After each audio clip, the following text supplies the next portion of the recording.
Hi, I'm Alyssa Loopy, and welcome to Not Just for Kids. So yeah, this video is kind of overdue. After the depression video, I kind of needed a break. And November and December are busy months for me because I hand make all my Christmas presents. So this episode only happened because of two people. One of my friends who can always be counted on to kick my butt into working, and my brother. I went to visit my family late November, early December-ish, and my brother hands me a book and says, "This is my favourite book and you should read it."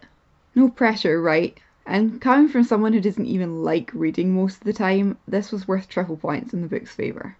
So when I started to read The Thin Executioner by Darren Shan and didn't like it at first, I was worried. Let me back up a bit. The format of the show is non-spoiler, general look at the book in the first half of the episode, and then a more in-depth and spoiler-heavy look at it in the second half. I'm going to give you a quick overview of the plot first of all, so if you've not read the book, you're not completely lost. Don't worry, this won't be anything that you wouldn't pick up from the blurb or the first few pages. So, the main character is Jebel Rum, the executioner's son. Yeah, his dad is the executioner of a city called Wadi. And I'm going to apologise right now because I'm almost certainly going to pronounce every name in this book all wrong, where the position of executioner is revered as one of great importance. Jebel's problem is that in a society where wielding a heavy axe with skill is really important, and crying is seen as shameful, where jobs like teacher or trader is seen as lesser positions in society, Jebel is physically weak. He's a scrawny kid with no muscles to speak of, and everyone pretty much dismisses him in favour of his older brothers, including their own father. Fed up with his lot in life after being publicly humiliated, Jebel decides that his only option is to embark on a quest that is almost certainly going to kill him in order to petition a god to grant him strength and invincibility. This is a great plan and nothing could possibly go wrong. Spoilers, everything goes wrong. Let me say this now, I really enjoyed this book after I got past the first bit, but I'm warning you now that the first part of this book is hard to get through. And it's entirely down to the main character and the society he lives in. They're racist, you guys, like really racist, and that makes it hard to read. And yes, I know that's the point, and his character arc is the main focus of the book, and it's a really good and realistic arc. But you really want to slap this kid. I spent half this book screaming at Jebel out loud and wanting to kick the stuffing out of him. Again, I know that's the point and you're not supposed to like him, but it's really hard, you guys. But he does grow as a person, and like I said, his character arc is great. By the end of the book, you do end up liking him and truly appreciate all the hardships he's been through. The second main character is Tel Hassani, and he's awesome. A slave and family man, he accompanies our young hero on his quest and is pretty much the only reason Jebel survives for more than 5 minutes. He's basically an anthropologist, studying the different people they meet, working to understand them and their customs and beliefs. He, in my opinion, embodies the main themes of the book, which I'll talk more about later. And honestly, to mention any other characters would really delve into spoiler territory. The other people Jebel and Tel Hassani meet on their journey are all varied and interesting, and they all seem distinct and unique. I wanted to spend more time in this world. I wanted to meet more of the people that inhabit it and learn more about them and their customs, traditions, and values. And that, ladies and gentlemen, is how you know you've written a good world. I wouldn't necessarily want to live there because I'm pretty sure I'd be killed or enslaved inside 5 minutes, but I want to learn more about this world so much. Damn you, Darren Shan, for not writing more books set in this universe. The writing style didn't bother me too much until I read bits out loud, which I did a lot, by the way. My boyfriend is probably fed up just being fed random interesting nuggets. It's another testament to how good this book is. Darren Shan seems to favour a shorter sentence structure, but again, it didn't bug me too much until I read it out loud. I know I'm featuring this on Not Just for Kids, but really this should be not just for young adults. Shan is a horror writer, and this book does contain body horror in certain sections. I remember one particular bit where someone had scratched through the flesh of their thigh and down to the bone, and he describes the sound of their nails picking at the bone. Ugh, it still sets my teeth on edge. I cannot stress enough that there is a reason this is my brother's favourite book. I urge you to get past the start of the book. It's supposed to make you mad. It's supposed to make you uncomfortable. Get past that and you'll find yourself in a fascinating world that you'll be thirsty for more of. Read this book. You won't regret it.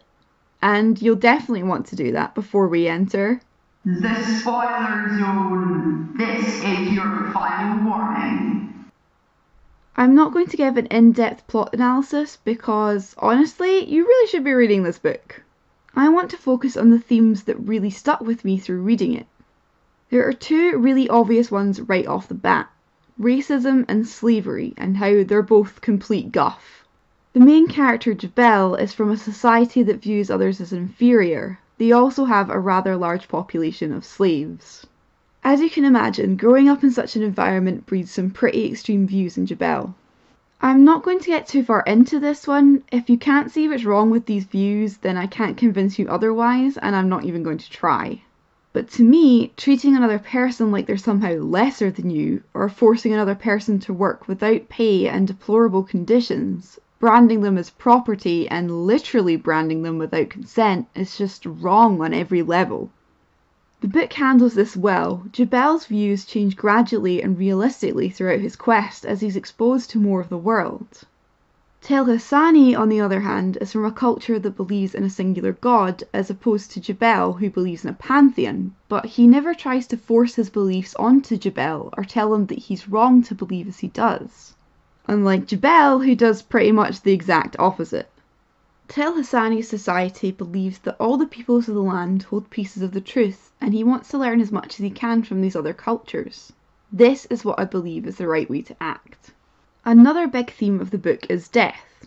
Obviously, I mean, the book is called The Thin Executioner. Death is a big part of it. Shan takes his time to explain the various cultures of each of the people Jabel and Tel Hassani meet, but in particular highlights their beliefs surrounding death. Jabel's society believes you can earn a place beside the gods after death by doing honourable deeds in life. And I'm putting honourable in air quotes because this is honourable by the standards of the people that think that slavery and executing people for stealing bread is okay. Jabel even meets his god of death at one point in the book, a frankly terrifying god with a baby face made of clay and the eyes of a raven.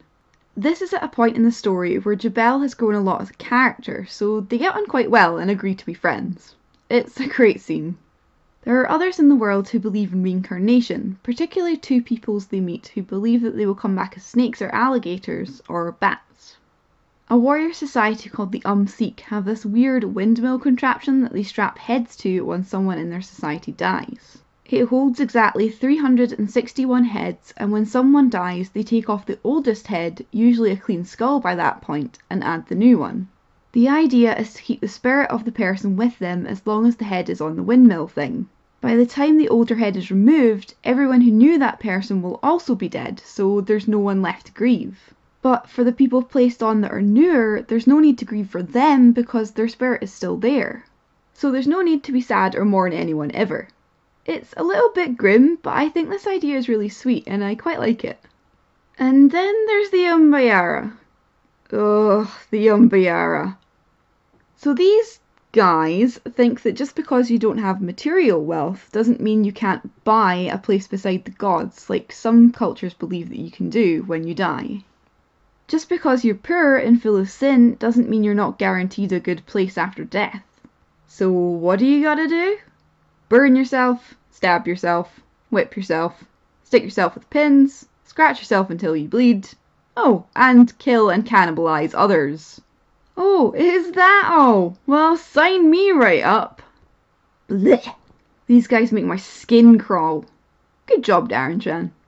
Others in the world believe that you can buy your way into the afterlife and a place beside the gods with material goods and wealth buried with them when they die. Which sounds super brief, but it leads me nicely into talking about a more subtle theme of the book: wealth and what that means to different people. Side note, the currency in this world is called swaga, which every time it was mentioned I'd think, they got swag. The Saga are the society that believe in material wealth being essential even after death, so obviously they place huge importance on it. In Jebel City, material wealth isn't as important as honour and physical and emotional strength. They do have some emphasis on material goods. Jebel himself comments on fine clothing a lot and how it draws attention. I think that the people that embody the idea that wealth doesn't mean material goods and that money doesn't equal happiness or importance are the Sikh, the Hamata, the Khatib, and the Gataha. The Sikh are seen by the rest of the world as fabulously wealthy because they take a tax from anyone who passes up the river. Goods, swaga, livestock, anything. But the truth is that they don't keep anything they take. They dump the goods and money in the river and turn the livestock loose. They don't need these material goods because they don't place any importance on them. They're a warrior culture with an emphasis on hunting and survival. But they know that the rest of the world places great importance on these goods and judges how powerful a nation is based on how wealthy they appear to be by their standards. The Sikh have their own reasons for wanting to appear powerful to other nations that I'm not going to get into, but they tend to look down a bit on the rest of the world for believing that wealth is material. But this ties back into the racism thing. They do look down on them, but they still accept people with open arms who need help, like Jebel and Tel Hassani, and one of the Sikh even gives her life to protect them without a second thought. They don't allow the views of their society to affect how they treat people, because other people don't necessarily agree with them. The Hamata, on the other hand, are cave dwellers and farmers. They keep to themselves but send their children away from the caves when they're old enough, and sometimes accept some of them back if there's room for them. They're a fairly small group, and the caves they live in can only support so many. Because they're completely sustained by the produce they farm, they have no need for money or weapons. The cave system is protection enough, being on top of a very hard-to-scale cliff face. By the measure of the rest of the world, they're poor, but they're perfectly happy. The Khatib and the Gataha, the people who have an affinity with reptiles and bats respectively, have comparatively nothing when looking at the greater societies in the world, so they're overlooked. The Khatib in particular are very useful to our heroes. Because they live in the swamp, they know which plants to use in order to get rid of mosquito bites and repel the insects that our heroes have trouble with when travelling through that area. They may not have money, but they know what they're about, and the kid from the wealthy society is useless in that environment. And finally, Tel Hassani. He describes his people as originally being enormously wealthy, with a large empire and lots of swaga and fine buildings, and lots of slaves. But they came to realise how wrong it was to oppress people and enslave them, and decided that gathering and spreading knowledge was more important, as well as being decent human beings. Tel Hassani is a slave, but I would argue that he's one of the wealthiest characters in the book. Wow, I'm using a lot of air quotes in this episode. He has a wife and children who he loves so much he would give his life for them, and he's a fountain of knowledge about the world and its people.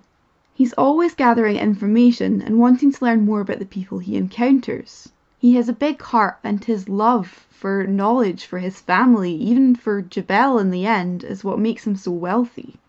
Phew, I'm glad I ended up liking this book. That would have been awkward if I had to go back to my brother and say, yeah, you have no taste. Hopefully this episode has convinced you to read it if you haven't already. Anyway, I'm a little Luffy, and this has been Not Just for Kids.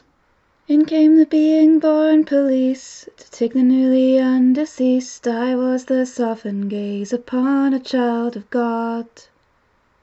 And the sky was full of teeth, anticipating that sweet release. I was the little engine that could, I was a courtroom bomb-sniffing dog.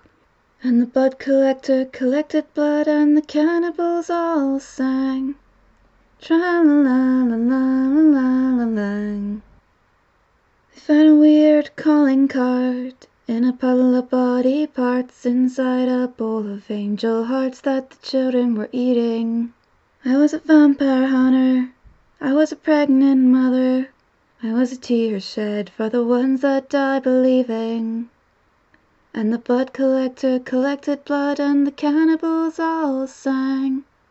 Tra-la-la-la-la-la-la-lang.